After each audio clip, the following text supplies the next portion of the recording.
मुत्तहिदा अरब अमारात के सदर पहले ही उतर चुके हैं। सऊदी अरब और उर्दन के रहनुमा इनकी पैरवी करेंगे। ये दौरे इसराइल की जानिब से कतर में हमास के सीनियर एहलकारों को निशाना बनाने के बाद हुए हैं, जिससे पूरी मुस्लिम दुनिया में गम गुस्सा फैल गया है। दोहा ने इस हमले को साफ खिलाफ वर्जी करार दिया है, यानी दोहा ने अपना सख्त रद्दअमल जाहिर किया है। दोहा ने यह भी कहा है कि इसराइल को बैनुल अक़वामी अदालत में घसीटा जाना चाहिए और मुश्तरका रद्दअमल के लिए कोशिशें शुरू भी कर चुका है। कशीदगी में इजाफे के साथ ही अमरीकी साख को भी जबरदस्त बट्टा लगाया है। जी हां, वही अमरीकी साख, जैसे मैंने आपको पहले बताया कि अमरीका एक तरह से कहीं ना कहीं चौकीदार था, क्योंकि कतर में अमरीका का सबसे बड़ा बेस है मशरिक़ वस्ता में, तब भी यह हमला हुआ। हालात कुछ इस तरह तब्दील हो रहे हैं कि जिसके बारे में इसराइल ने शायद तवक्को भी नहीं की थी। अमरीकी मीडिया, जी हां, एक बड़ी खबर आपको दे रहे हैं। अमरीकी मीडिया से बातचीत में कतर के वजीर आजम ने कहा है कि एक रद्दअमल है जो खित्ते से आएगा, एक बड़ा रद्दअमल, एक बड़ा रिएक्शन इस पूरे अरब खित्ते से आएगा। ताहम इस रद्दअमल पर फिलहाल खित्ते के दीगर शराकतदारों के साथ मुशावरत और बातचीत जारी है। उन्होंने मजीद कहा कि पूरा खलीजी खित्ता ही खतरे में है और इसराइल की कार्रवाई को रियासती दहशतगर्दी के मुतरादिफ करार दिया है।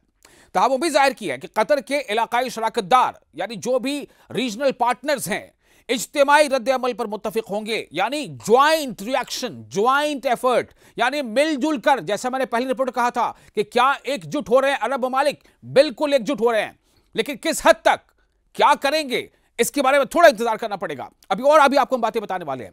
इसी बीच इस्राएली वजीर आजम बिंयामिन नेतन्याहू ने जो बताया है कि हर खित्ते को अफरा तफरी की तरफ ले जाने का इल्जाम लगाते हुए उस पर इल्जाम लगाया गया है, इब्राहिम नेतन्याहू पर इल्जाम लगाया गया है, और शेख मोहम्मद बिन ने मजीद कहा है कि हम किसी ऐसी बामानी चीज की उम्मीद कर रहे हैं जो इसराइल को इस गुंडागर्दी को जारी रखने से रोकेगा। आप सोचिए किस तरह का लफ्ज इस्तेमाल किया गया है कि इसराइल को इस गुंडागर्दी से रोकेगा। उन्होंने इसराइल की जानिब से दोहा में हमास के रहनुमाओं पर किए जाने वाले हमलों को वहशियाना करार दिया। कतरी वजीर आजम शेख मोहम्मद बिन अब्दुर्रहमान बिन हाशिम अस्सानी का कहना है कि हम तो सोच रहे थे कि हम मुहज्जब लोगों के साथ मामला कर रहे हैं, हम दूसरों के साथ ऐसा ही सलूक करते हैं, लेकिन नेतन्याहू ने जो किया है वो बहुत वहशियाना है।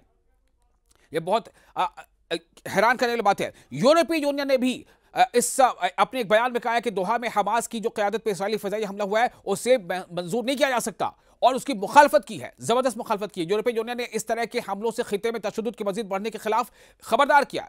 यूरोपीय यूनियन की खारिजा पॉलिसी की सरबराह काया कालस के एक तर्जुमान ने एक्स प्लेटफॉर्म पर कहा है कि हम कतर के हुक्काम और अवाम के साथ अपनी मुकम्मल यकजहती का इजहार करते हैं, जो यूरोपीय यूनियन का एक स्ट्रैटेजिक पार्टनर है। उन्होंने मजीद कहा कि गजा में जंग के किसी भी इजाफे से गुरेज किया जाना चाहिए, क्योंकि ये किसी के भी मफाद में नहीं है। हमने आपको बताया था, याद होगा, अपनी रिपोर्ट पर हमने आपसे बात कही थी कि जो रिएक्शन होगा वो ऐसा होगा कि शायद जो एक बात कही जाती है कि ख्वाब गफलत में पूरी जो अरब दुनिया सोई है उससे वो जगने जैसा एक अमल होगा। एक अहम बात ये बता दूं आपको, कनाडा ने ऐलान कर दिया है। कनाडा का एक बड़ा ऐलान यह आ गया है कि जो इसराइल के लिए एक बड़ी बुरी खबर है। कनाडा की वजीर खारजा अनीता आनंद ने कहा है कि उनका मुल्क कतर में हमास के रहनुमाओं पर इसराइल के हमले के बाद अपने ताल्लुकात का दोबारा जायजा ले रहा है। अनीता आनंद ने इस हमले को नाकाबिल कबूल करार दिया और कहा कि यह कतर की फ़िज़ाई हुदूद की खिलाफ वर्जी है। हमला ऐसे वक्त किया गया है जब कतर अमन के लिए काम करने की कोशिश कर रहा था। कनाडा के वजीर खारजा ने ये एक सवाल के जवाब में कहा है कि कनाडा भी यूरोपीय कमीशन की तरह करेगा कि यूरोपीय कमीशन ने कहा था कि वो इसराइल के साथ यूरोपीय यूनियन के मुआहिदे में तिजारती इक़दामात को मुअत्तल करने की तजवीज़ पेश करेगा।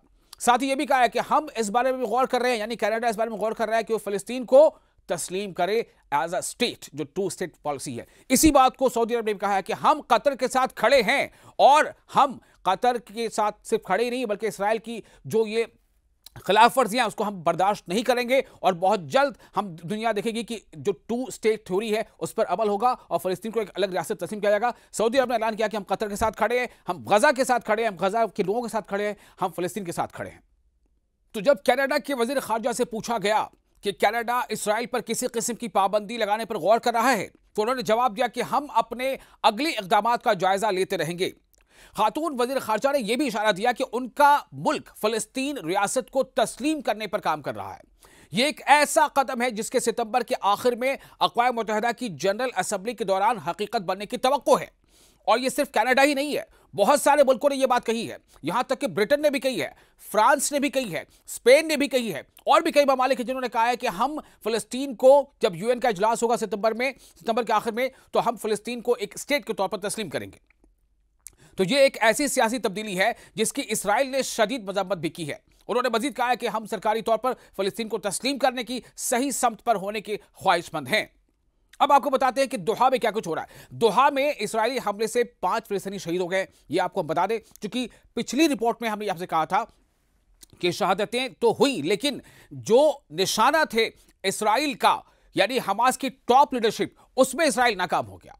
शोहदा में आखिर कौन शामिल है? शोहदा में हमास की क़यादत काउंसिल के रुकन खलील हैया के बेटे हमामुल हैया, उनके दफ्तर के डायरेक्टर जहाद लबद और 3 मुहाफिज शामिल थे। इसके अलावा एक कतरी सिक्योरिटी एहलकार भी जाँ बहक हो गया था। इस बीच आपको यह बता दें कि यह सब कुछ हो रहा है जहां पर सऊदी अरब ने एक बहुत ही सख्त अल्फाज में इंतबाह दिया है कि हम कतर के साथ खड़े हैं। हम जो इलाकाई यूनिटी है, जो जमीयत है, उससे किसी तरह का समझौता नहीं करेंगे। सऊदी अरब ने कहा है कि हम फलस्तीनियों के साथ हैं, हम गजा के साथ हैं। गजा की सरजमीन फलस्तीनियों की सरजमीन है, हम किसी को इस पर अपना हक जताने की इजाजत नहीं दे सकते। लेकिन इस्राएल ने क्या धमकी दी है? इस्राएल की धमकी यह है कि कतर समेत सभी मुल्कों को इंतबाह इस्राएल की तरफ से यह है कि दहशतगर्दों को पनाह मत दो, या उन्हें निकालो या फिर हम खुद यह काम करेंगे। जाहिर है इस्राएल हमास की तरफ इशारा कर रहा है। इस्राएल का मानना है कि हमास दहशतगर्द है, जबकि हमास ये कहता है खुद को कि हम अपनी जमीन पर, जो हमारे जमीन पर कब्जा कर रहे हैं, जो लोग, जो हमारी जमीन है, हम उस पर उस कब्जे के खिलाफ लड़ रहे हैं। तो ये एक तरफ से इस्राएल की अभी भी खुली धमकी है, और दुनिया ये कह रही है, लोग जानते हैं, समझते हैं, जितने मुबस्सिरीन सब ये कह रहे हैं कि इस्राएल बगैर किसी बड़े मुल्क, जिसे सुपर पावर कहा जाता है, उसकी हमायत के इस तरह का इस्राएल का बिहेवियर या बर्ताव हो ही नहीं सकता। इस्राएल जो कुछ कर रहा है वो अमेरिका के शय पर कर रहा है। और इसी बीच आपको पता है अमेरिका के साथ क्या हुआ? अमेरिकी सदर के साथ एक बड़ी अजीब वाकया को सुनाने जा रहा हूं। अमेरिकी सदर को वॉशिंगटन डीसी में एक रेस्टोरेंट में एहतजाज का सामना करना पड़ गया। जी हां, अमेरिकी सदर डोनाल्ड ट्रंप, उनके साथ जाहिर सी बात उनका पूरा अमला था, सिक्योरिटी गार्ड्स वगैरह सब कुछ। जब वो एक रेस्टोरेंट में गए वॉशिंगटन डीसी में, रेस्टोरेंट में वो जाने के बाद थोड़ा इधर उधर जायजा ले रहे थे। इसी बीच कुछ खवातीन वहां नमूदार होती हैं, वो फिलिस्तीन का फ्लैग अपने हाथ में लेती हैं और फ्री फ्री पैलेस्टाइन का उनके सामने नारा लगाने लगती हैं। यह हुआ है डोनाल्ड ट्रंप के सामने, यह डोनाल्ड ट्रंप को सामना करना पड़ा है। और उन्होंने अपनी बातचीत में, अपने नारे में यह भी कहा कि हमें डीसी को जो है आजाद कर दो, यानी वॉशिंगटन डीसी को। और इस तरह की बातें अभी मीडिया में चल रही हैं। खुद एक जो दोहा से चलने वाला बड़ा मीडिया ऑर्गेनाइजेशन है, उसने भी इसको शाया किया है, जो टेलीविजन चैनल है, आपको पता है, अल जजीरा, उसने भी कहा है। उसमें यह भी बात बताई गई है कि उन लोगों ने, उस ख्वातीन ने जो वहां नारे लगा रही थी डोनाल्ड ट्रंप के सामने, उन्होंने यह भी कहा है कि हम अपने वक्त के हिटलर को देख रहे हैं। तो कतरी वजीर आजम शेख मोहम्मद बिन अब्दुर्रहमान ने व्हाइट हाउस के एलची स्टीव विटकॉफ को भी एक सख्त बात कह दी है। कतर ने अमेरिका को आंखें दिखा दी हैं। किस तरह से हम ये बात कह रहे हैं, आप सुनिए। कतरी वजीर आजम, यानी कतर की जो वजीर आजम है शेख मोहम्मद बिन अब्दुर्रहमान ने व्हाइट हाउस के एलची स्टीव विटकॉफ को बताया कि कतर इस वाक़े के बाद, यानी जो इस्राएल ने कतर पर हमला किया, दोहा पर हमला किया, कि कतर इस वाक़े के बाद अपनी सिक्योरिटी शराकतदारी पर दोबारा गौर करेगा, जिसे उन्होंने खयानत करार दिया है। अमानत में खयानत, यानी कि कहीं ना कहीं अमेरिकी साख पर बट्टा। यानी अमेरिका जो कतर में मौजूद है, जहां पे कतर में सबसे बड़ा, मिडिल ईस्ट में सबसे बड़ा बेस अमेरिका का कहीं पे है तो कतर में है, और कहीं ना कहीं अमेरिका की तरफ से गारंटी थी कतर पर, कतर की हिफाजत की, तहफ़्फ़ुज़ की।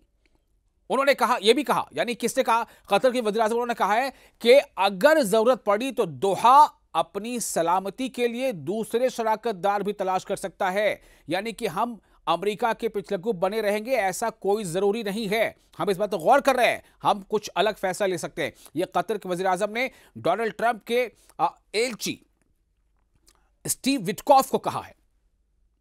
ज़राए के मुताबिक शेख मोहम्मद बिन अब्दुर्रहमान अस्सानी ने वाज़ेह किया कि कतर जो पिछले 6 माह में पहले ईरान और फिर इसराइल के हमलों का निशाना बन चुका है, अब वॉशिंगटन के साथ अपनी सिक्योरिटी शराकतदारी का गहरा जायजा लेगा। यानी जो पार्टनरशिप है सिक्योरिटी को लेकर के, अग्रीमेंट है सिक्योरिटी को लेकर के। अब आप सोचें, जाहिर है आपको तो पता होगा कि जब इसराइल और ईरान, जब ये जंग चल रही थी, उस दरमियान ईरान ने क्या किया था? ईरान ने कतर पर हमला किया था। क्यों किया था? ईरान का यह कहना था कि जो कोई भी इसराइल का साथ देगा या ईरान पर हमले में इसराइल की मदद करेगा, हम उसके अहदाफ को निशाना बनाएंगे। तो इसलिए ईरान ने कतर में मौजूद अमेरिकी बेस पर निशाना बनाया था, अमेरिकी बेस पर हमला किया था। तो कतर तो ये बात कहेगा ना कि भाई अमेरिका के यानी हमने अगर हमने किसी को अपना मुहाफिज रखा है, हमने किसी के साथ हमारी सिक्योरिटी पार्टनरशिप है, तो उसके रहते हमारे ऊपर हमला अगर हो गया तो कतर इसको काउंट कर रहा है कि पहले ईरान ने हमला कर दिया, फिर अब इसराइल ने हमला कर दिया। तो हम कतर ने साफ कह दिया है स्टीव विटकॉफ को कि हम जो शराकतदारी है सिक्योरिटी को लेकर के उस पर दोबारा गौर करेंगे। उधर अमेरिकी सदर डोनाल्ड ट्रंप ने इस्राएली वज़ीर आज़म बेंयामिन नेतन्याहू से कहा है कि कतर पर दोबारा हमला ना किया जाए, लेकिन नेतन्याहू ने किसी किस्म का अवामी माफीनामा जारी नहीं किया है। हालांकि ट्रंप ने अपने गुस्से का इजहार टेलीफोनिक बातचीत में किया था, इसके बरक्स इसके उलट नेतन्याहू ने इशारा दिया है कि वो एक और हमले का हुक्म भी दे सकता है। सलामती कौंसिल यानी यूनाइटेड नेशन सिक्योरिटी काउंसिल ने कतर की दरख्वास्त पर बशक़े वस्ता की सूरत हाल पर इजलास तलब किया। अक़वाम मुत्तहिदा के सेक्रेटरी जनरल एंटोनियो गुतरेस ने मंगल को इसराइल की तरफ से दोहा में हमास के रहनुमाओं को निशाना बनाए जाने के बाद कतर की खुद मुख्तारी की खुली खिलाफ वर्जी की मजम्मत की। यानी एंटोनियो गुतरेस ने कतर पर जो इसराइल ने हमला किया तो इस हमले की मजम्मत की, इसराइल की मजम्मत की। गुतरेस ने कहा कि कतर गजा में जंग बंदी और हमास के पास तमाम कैदियों की रिहाई के लिए एक बहुत मुस्बत किरदार अदा कर रहा है, एक इंपॉर्टेंट रोल प्ले कर रहा है। उन्होंने सहाफियों से कहा कि तमाम जो इसके पार्टनर्स हैं, जो फरीकैन हैं, तमाम जो पार्टीज हैं, उनको गजा की पट्टी में पायदार जंग बंदी के हुसूल के लिए काम करना चाहिए, न कि गजा की पट्टी को तबाह करने के लिए काम होना चाहिए। एंटोनियो गुतरेस ये कह रहे हैं कि सभी को यह चाहिए कि वो गजा की पट्टी के तहफ़्फ़ुज़ के बारे में सोचे, लेकिन वो सिर्फ कह ही रहे हैं। यूनाइटेड नेशंस कई बार ऐसा कह चुका, अमल क्या हो रहा है? अभी वो इस लायक भी नहीं हो पाया, इतनी भी उसकी ये बात नहीं बन पाई कि इस तरह से कि जो मिस्र के पास जो बॉर्डर पर जो एड्स के ट्रक खड़े हैं उनको गजा में जाने की इजाजत मिल सके। इसराइल ने रोक रखा है। किसकी हिम्मत है? कौन इसे खुलवाएगा? तो गजा में जंगबंदी और कैदियों की रिहाई की कोशिशों को नुकसान पहुंचाने वाले इस इकदाम पर कतर ने शदीद मजम्मत करते हुए कहा है कि नेतन्याहू को आलमी अदालत में पेश किया जाना चाहिए। यह कतर का कहना है। तो अब देखते हैं इतवार और पीर को जब तमाम अरब ममालिक के सरबराह जमा होंगे या उनके वज़ीर खारजा जमा होंगे, तो यह हंगामी इजलास कतर ने बताया है कि यह हंगामी इजलास है और इसमें हम इज्तिमाई कोई रद्द अमल को लेकर के कोई फैसला करेंगे। ये बहुत अहम है।